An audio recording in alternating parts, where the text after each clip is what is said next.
So one thing that I would like to highlight to you is that apart from data scientists, right? Data scientist is an over glorified job position by media and a lot of business people who doesn't know data science. Okay, and the reason why they over glorify it is that they were sold the idea that, well, data science can do this, data science can do that, but we have been using data to make decisions for many years, and the reason why data science suddenly become a hot topic, become something, is that we we have a lot more data. Okay, we have access to a lot more data that we cannot gain access to in the past. Give you an example, right? 10, 20 years ago, when you go to a restaurant and you think that the food is terrible, so you wouldn't, there's no way that you can leave a comment, right? You can write a complaint letter to KPDN KK, but that's about it, right? Nobody cares. And you can probably write a complaint to um, say a newspaper, right, to the media newspaper, and then complain about, this restaurant is terrible. But that's about it. But today is different, right? You have so many different platforms that you can voice your opinion, not only about a restaurant that you don't like. You can go talk about the product that you don't like. You can go to Reddit and talk about incidents. You can go to an issue, and you can go to Facebook and express your personal opinion, and depending on the number of likes, number of shares, to give you an indicator. So this is another thing, right? One part of the story, the data source that you have access to, and you know who loves this sort of data source, right? Politicians. On the other hand, you have other types of data, not just data sources, but different types of data. For example, you go out for breakfast with your friends, after MCO, right? The first thing after MCO, the first day you wake up after MCO, I can guarantee you, your Facebook, your Instagram will be flooded by pictures of food. Okay, oh, nasi lemak, teh tarik. People will say, finally, wow, after 1 month of MCO. You know what I'm saying, right? So these are the type of, so what this data, what this picture tell you, from a layman point of view, right? It doesn't mean anything. But from a data science point of view, from the people who can analyze data, they know that, wow, this is a trending topic. They know that people are talking about something, right? And you can use this for a lot of activities like marketing. Marketing is the first thing that comes into my mind, right? Yeah.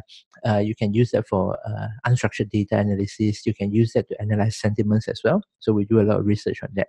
I'm not going to dive too much into those fancy stuff, but you get the idea, right? And on top of pictures, right, you have videos and you have audio as well. So these are the data sources that you have no access to in the past, right? Because they do not exist in a digital form, right? They exist in your at most your mobile phone, right? At most, you back then when you're using film, you wouldn't take a photo of your breakfast and develop it.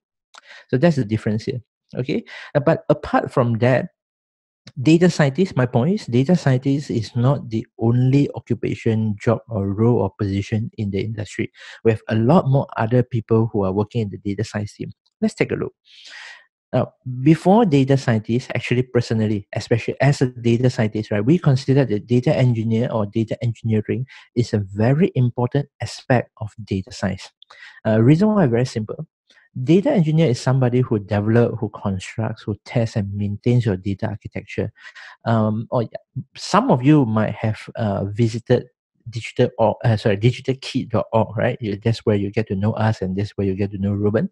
And some of you might have heard of this web application called chronatracker.com. Let me know if you have used it and you have heard it. Type yes in the chat session. And the data engineer job is to manage large scale database and processing system. Oh, so many of you have used that. Okay, thank you. Now, later I will show you some. Since quite a number of you have seen that before, right? I'll show you some screenshots and statistics about Corona Tracker and how is it related. Now, in the context of data engineering, right, we are currently serving close to 20 million page views, and we have close to 3 million unique users on our website. So every single point of time, right, you log into coronatracker.com right now, there will be about 4,000 to 5,000 people around the world using it. And that's just active user. We also allow people to link to our website. So how do we get reliable data? Yes, you saw it. You saw it in Touch and Go e-wallet, right? So that's an integration. So how do you get reliable data from so many different sources and put it into a system and make sure that the data is available for everybody to use, right? This is not web development. This is just talking about the data side.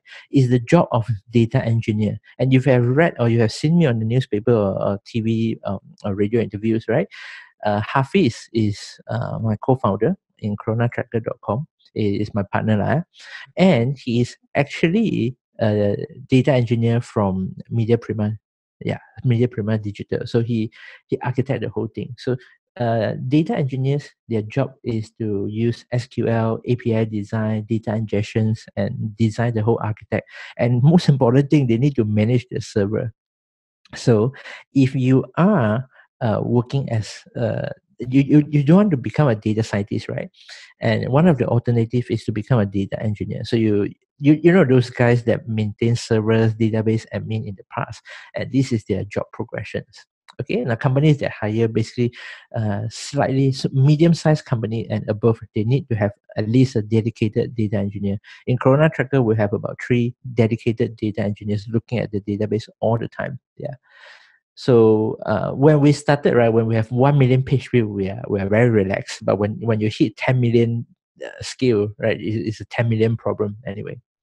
The next one is data analyst. So data analyst is slightly different from business analyst. We look at your data issues. We look at your data interpretation, data presentation. We translate numbers into plain English that layman can understand. Okay, so your storytelling skill, your visualization skills is very, very important. A data analyst takes data and use it to help companies to make business decisions. I think since most of you have heard of that Corona Tracker, and you have everybody knows what is going on with coronavirus right now, right? Some of you might not be from Malaysia, but every country is currently undergoing the same problem. So think about it in that context, right? Data analyst job, and I have shared a Facebook post before about how to explain the MCO to people so that you understand how long it takes for the entire country to get infected by coronavirus, right? There's an analyst job. So we take complicated issues, we try to explain it in a layman's term. And the skills that we require is communication, visualization, BI, and dashboard. And then you use it to connect to database and run some query so that you get the data and then you present it. What do you mean by data ikan bliss? Oh yeah, the companies that hire data analysts, most companies they do, yeah, Ninja Van, Shopee, Cities, but engineering-driven company use it less, right? Business-driven company or those that you requires a lot of presentation, visualizations, they will need data analysts more. Okay, now the next one is statistical modeller to develop and implement strategy to research and execute modeling techniques along with technologies. If your background is mathematics, statistics, and you're more than welcome to become a statistical modeller instead of just data scientist. Statistical modeller is even rarer to find compared to data scientists, at least in today's market. You have a lot of mathematicians and statisticians out there, of course, right? Uh, but it doesn't mean that all of them are well versed in data. They could be very like, okay, in our team, right, in Corona Trackers team, we have a lot of people who are coming from stats and maths background, but they can only use SPSS. When you want them to use some data science software, like for example Python, it takes them a little bit of time to learn. Otherwise, most of them will go for the R. You would choose R. They might have learned that during their university. And the skills that requires is math, stats, clustering, predictive modeling, and model interpretation. So in the case of epidemic like this, right, you look at those Financial Times, even Malaysia Kini, they try to do some sort of reporting instead of visualizations, right? They will give you that's how we get the name flatten the curve. Yeah, because that's a mathematics model. It started out with exponential curve, and then everything goes up very fast, right? If you look at our country, the growth rate hasn't even gone down a little bit after 14 days. I'm I'm laughing because I was expecting it to go down by 1%, and we start off at 13%, and if it goes down by 1% every day, then we would have flattened the curve by today or yesterday. But unfortunately, it did not. Yeah. So companies that hire a statistical modeler, like for example, public banks, right? Banks need that to build very sophisticated financial models. GSK pharmaceutical company, they need mathematical modeler, statistical modeler to help them to build uh, those clinical trial. Yeah, it needs to be very well designed. And of course, company like Waze, right? Modeling your traffic. A lot of people see Waze as how do you say that? As a GPS app, right? It is an alternative to GPS, and of course, Waze basically kills everything like TomTom, Papago, Garmin, yeah. But Waze, what is useful about Waze is not a GPS. Okay, GPS is just one of the use of Waze. The the cool thing about Waze in the context of data science is that Waze is a tool that helps you to estimate the distance. That's number one. Yeah, estimate the distance between point A to point B so that you know what is the shortest time to get from point A to point B. Right. That's the only use of Waze. Right. Let's say you want to go from KL to PJ. All right, very simple. There's so many routes there, but which route is the best route to you, right? Is the to you, right? Usually it's the fastest route. Most of us, it doesn't mean that it has to be the shortest, but it has to be fastest. Of course, some people will say, I want the shortest. I don't mind, driving a little bit, or I don't mind detour a little bit, without using what do you call it? uh, without using toll, right? Without paying toll.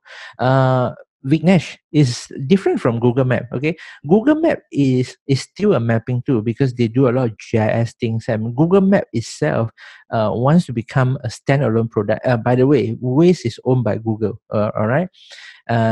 Brian Chin, traffic volume tool. Marketer use it to decide where to put the billboard. That's true. That's true. Okay. From data science perspective,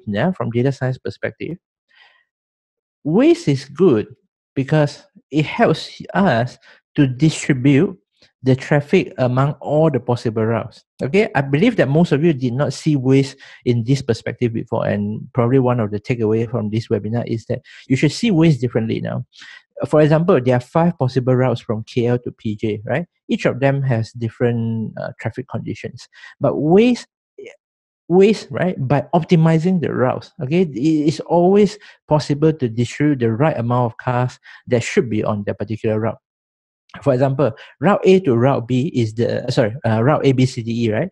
Route A is the one that everybody knows. So the peak hour, everybody will usually go route A, but a lot of people, they don't know route B exists. So if you open Waze, right, Waze will not ask you. Google Map will still go ask you to go route A. Google Map will let you decide, basically. Waze will say route A very congested. Oh, route A will take 45 minutes. But if you take route B, right, you need to pay a little bit of toll. But if you take route B, it will only take 30 minutes. And then slowly, a lot of people, because they use Waze, slowly route B is congested, right? Route B is filled up with cars. And then when route B is filled up with cars, right? Okay, then Waze will suggest you to go to route C, because 45 minutes, 30 minutes, and route C probably 35 minutes. Okay, no toll, but you need to drive a little bit longer. Instead of 10 kilometers, you probably need to drive 12 kilometers or 13. But the extra 3 kilometers is fine, right? Because you are still able to reach within 35 minutes. Okay, so you see that what Waze is doing, right, is allocating the right number of cars to all the possible routes. Yeah, so this is how Waze actually works from a data point of view, and this helped us a lot in smart city and city planning as well. Now, in the context of smart city and city planning, you probably never hear this from any kind of workshop or any talks before, right? In city planning, actually, most of the problem is because we have a lot of clusters where all the essential services are centralized at one place. Now, why people go to PJ, for example? Why most people go to SS2? Because that's the CBD, so to speak, right? That's the activity center. You go there for makan, you go there for all the banks, all the telecoms, everything is there. So you need to go there. Same thing like KL, right? It's a capital, so all the government offices are there. That's why the first thing that they do, right, is to shift all the ministry to Putrajaya. You realize that? And then a lot of things, they, like for example in JB, they start to build Johor, right? They start to build a lot of UTC, so you don't have to always go to the town center just to renew a passport or renew IC. You can do it everywhere. Yeah, so this is the in the context of city planning. All this, right, with they comes from a data driven and mathematical driven background. Okay. All right. So if you are not somebody who loves mathematics so much, you don't love statistics. So just like myself, right? You prefer to write codes. You prefer to build something. The proper word is tinker, right? You like to tinkering, IoT devices, or you like to write codes that automate something, right? Machine learning engineer is probably a possible route for you as well.